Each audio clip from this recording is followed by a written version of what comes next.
继续来看桃园市议员王浩宇从罢免成功了后，所落来动画舞动一个高雄市议员王哲。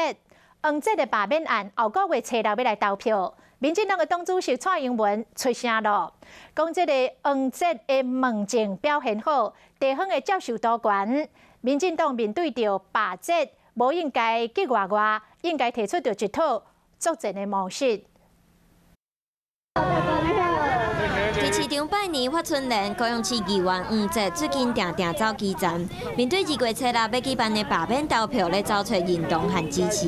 伫通市议员王浩宇从罢免成功了，对王哲的罢免案，民进党的态度已经定调。报复性的罢免，我们都反对，我们都会予以声援。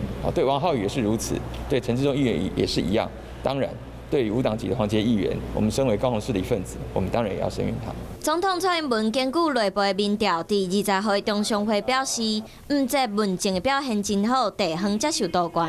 民进党应该对罢免王哲案件有一套处理的模式，就是平常心面对，然后希望用我的努力的成绩来迎接这一次的挑战。非常感谢蔡总统。 对这个案子的关注，还有对我的关心。一透早伫市议会，王哲感谢总统的肯定，强调即马要全力来拼市政，要互更较侪红线区的选民看到伊的认真和付出。